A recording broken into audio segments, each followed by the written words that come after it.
nothing. Jarvis, have you found any traces of you-know-who with your advanced scans? Nothing, sir. Maybe I'm on the wrong setting. Hold on. I'm getting some negatronic readings. Is it Lazarus, sir? No, it's much smaller. Like a shitty movie.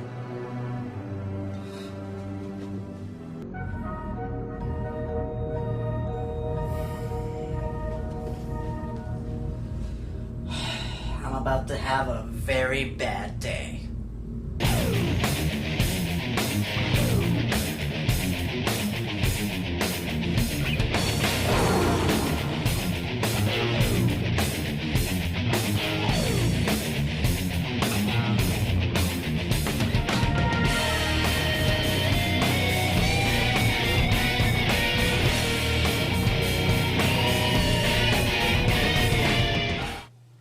Greetings, fanboys and fangirls. I'm Erod, and I'm the Blockbuster Buster.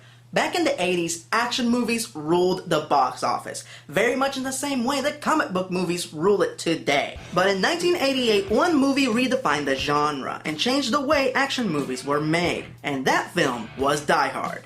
The premise was simple. New York City cop John McClane goes to LA to patch things up with his wife, while she is attending an office Christmas party, when suddenly, bad guys attack the building to perform a very elaborate heist that looks like a terrorist attack, and thus, McClane takes it upon himself to kill the bad guys and save the day. Yippee-ki-yay, mother... The film introduced a lot of the concepts that now have become action movie cliches, such as the one hero standing alone against overwhelming odds, and the silly myth of being able to move throughout a building freely using the ventilation system. The movie made Bruce Willis into a superstar, and it spawned 3 fairly decent sequels. Now, don't get me wrong, these movies aren't exactly cinematic masterpieces, they're just silly action movies, with the same basic formula. John McClane kills lots of bad guys and survives impossible stunts. So how in God's green earth could they possibly fuck that up?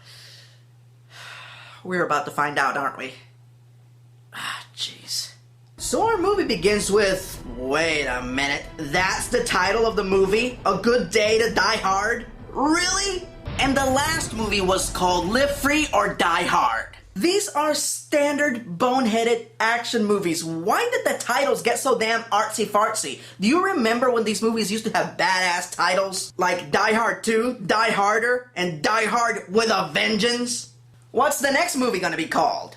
Die Hard After Yoga Class? Pet a Puppy, or Die Hard? So our movie truly begins in Moscow, Russia, where a political prisoner named Yuri is about to go on trial, with evidence that could put a very powerful man named Victor in jail. Meanwhile, elsewhere, an assassin whose muscular buttocks gets more screen time than his face, walks into a club and kills a local gangster. When Mr. Buns of Steel is interrogated about the incident, it turns out that he has evidence that will contribute to Yuri's trial, and offers to testify in return for a reduced sentence.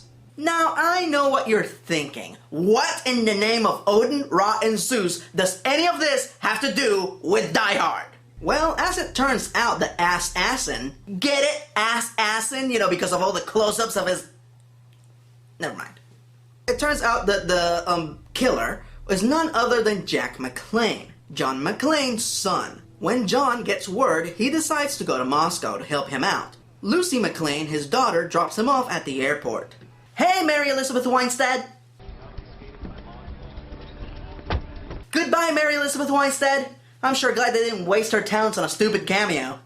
But there's a twist. It turns out that Jack is an undercover agent for the CIA, there to protect Yuri and make sure that he survives long enough to testify. So in this movie, we know ahead of time that John McClane is walking into trouble, as opposed to all the other movies where trouble just kind of finds him. Man, I love it when a sequel breaks tradition. Wait, no, I meant the opposite of that. So John arrives in Russia and... You American? Yeah, American. New York. Big Apple. I wanna wake up in a city Please stop that singing. never sleeps. You sing good. Don't encourage him! This little town blues. What is the point of this scene? King of the hill. Fuck it, just get out and walk. That little town blues are melting away. I'm gonna make a grand. Whoever came up with this scene needs to go visit Rabbi Tuckman. I take your little thing, see? I put it into this little hole here and nip the tip. So the trial begins, and sure enough, the bad guys strike. It's gonna be loud. Explosion. A strike team breaks into the courthouse to kill Yuri before he testifies. Jack does his best to protect him, and holy hot damn, that is one sexy terrorist. Now, I know what you're thinking. Why in the hell did she take off her mask even though there's plenty of tear gas around? Well, you know what? She worked really hard on her makeup, so shut up! So Jack needs to get Yuri to a rendezvous point so a CIA extraction team can get them out of Moscow. You're good, Jack. You have plenty of time to get to the extraction point, as long as you don't...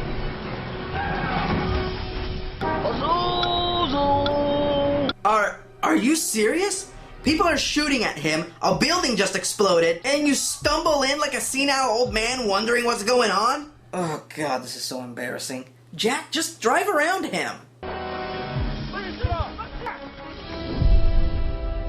What the fuck are you doing? You are going to miss your rendezvous. Reaper! He's no go for extraction. It's too late. Shut it down. Pull it. Mission window is closed. Reaper is out of here. Plan B, no choice. Damn you, McClane! First of all, dumbass. Second of all, in case you forgot, you are McClane! So a generic action movie chase ensues. John joins the chase, cause I really don't know. Technically, what's going on has nothing to do with him.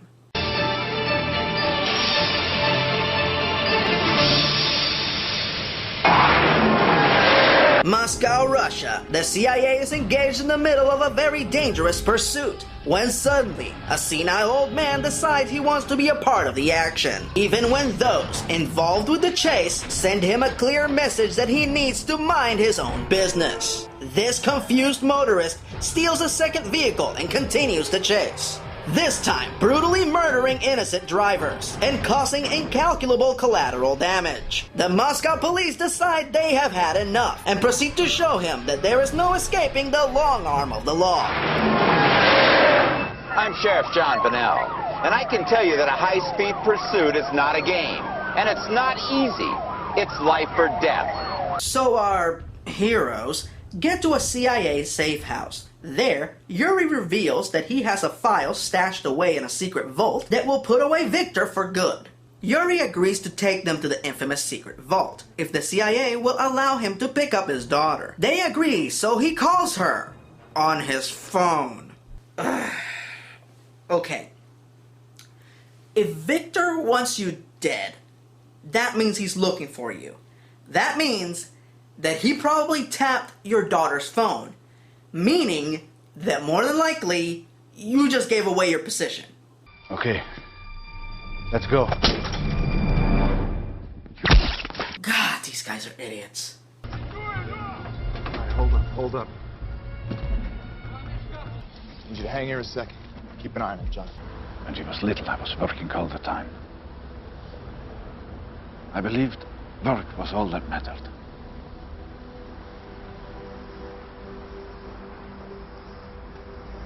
Screwed my kid's life up too. Work all the time, round the clock, most of the time when you're a cop.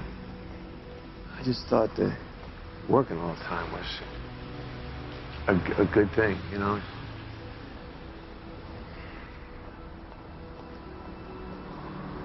Didn't help him at all.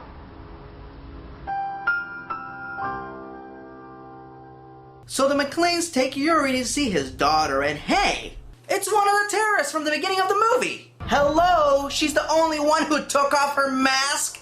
Akbar, tell him. It's a trap! Your goddamn guns down, asshole! Yuri!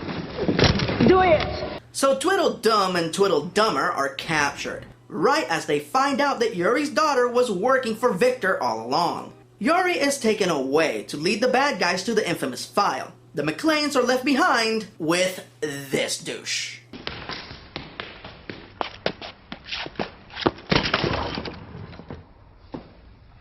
Could have been a dancer. No, you suck. I used to be a dancer, and I'm telling you right now, you're fucking horrible. I'd rather be watching anything else. This little town blues. No, not that! Go back to the dancing! So Private Dancer finishes his jig and... There was a firefight!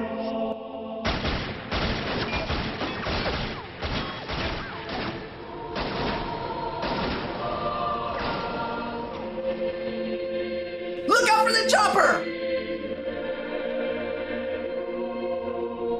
Quickly jump out of the window and hope you land on something soft!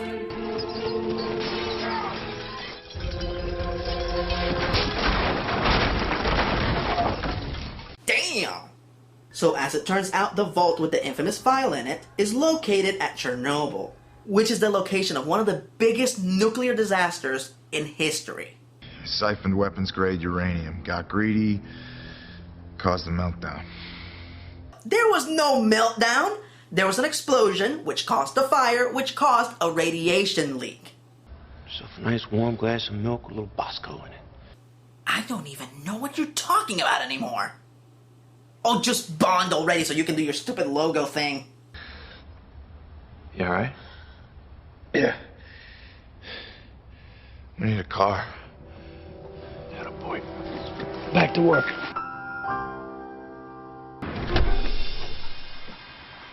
Whoa. All right. How'd you know all these guns are gonna be here?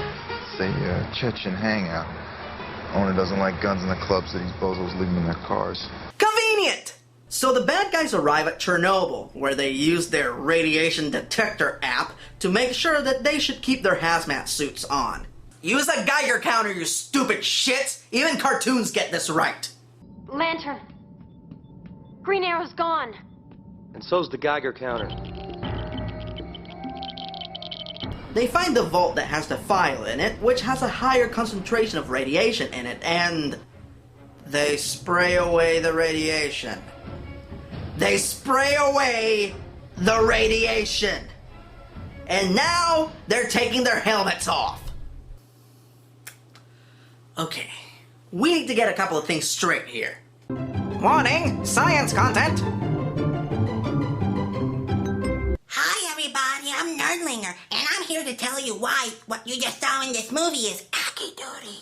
Nerdlinger, is it possible to spray away radiation? Well, there is such a thing as hydroxy gas, which can neutralize items that have been contaminated with radiation in a matter of minutes. Minutes, not seconds. Right. Would the process take longer in a place like Chernobyl that has been contaminated for miles and miles, for approximately 27 years? Yes, plus they took off their helmets and their suits are still contaminated. So in other words, they would be... better than Jason Todd. Thank you. So in conclusion, everything that you just saw was...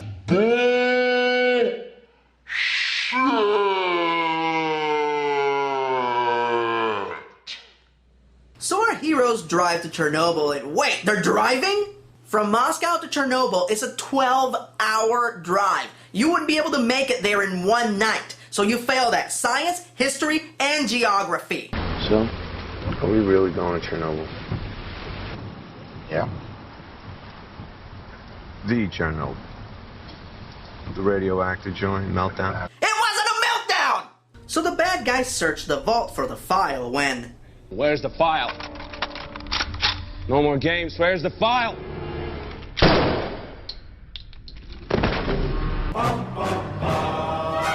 That's no longer your concern. The bad guy that was in jail turns out to be a bad guy? What a shocker!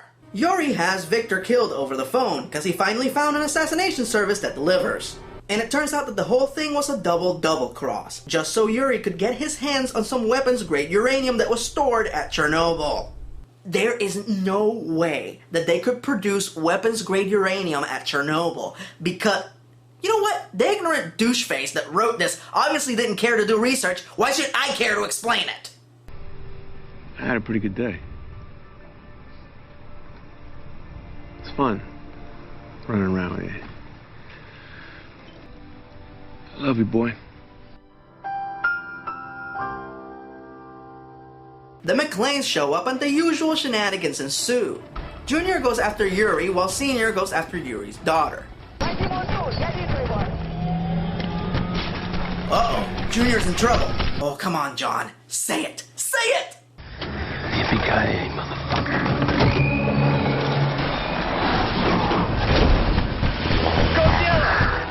Yes! Yes! It's the little things that make me happy. What a shame your father won't be alive to see you promoted. Neither will you.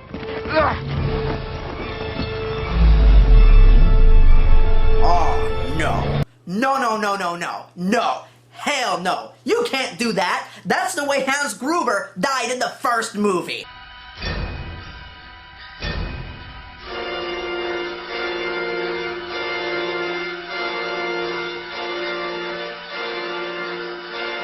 Come on, do something original. Well, I hope that's not a hostage. Oh, God, I hope that window is soft. Ugh. So now Yuri is dead and the uranium is lost. Yuri's daughter, who's flying the chopper, wants revenge, but she's out of bullets. So she does this. I'm out of bullets, so I'm going to recklessly ram you with my helicopter. Shit, I completely missed you. I guess I shouldn't have skipped that last day of flying lessons. Quickly, recklessly jump out the window and hope you land on something soft.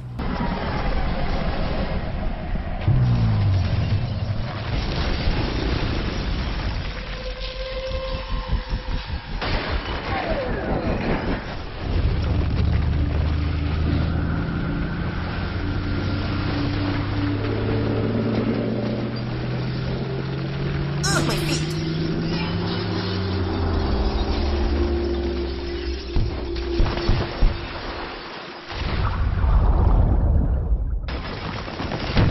Explosion. The bad guys never sprayed the pool with their magical radiation be gone spray, so technically the water would still be contaminated. Oh, for the love of... Okay, once again, even cartoons get this right. Nay. Thor, wait! I had it under control, and now there's 1 million gallons of contaminated water in my basement. So the McClanes get back home, and everybody say it with me. Hello, Mary Elizabeth Winstead. Goodbye, Mary Elizabeth Winstead. This movie...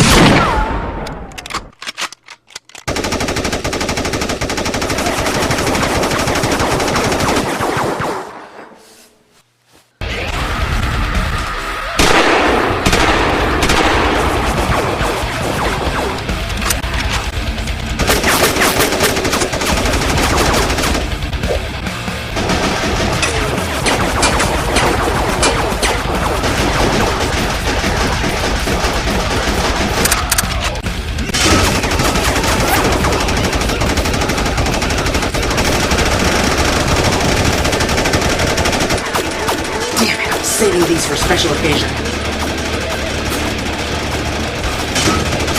Yippee-ki-yay, motherfucker!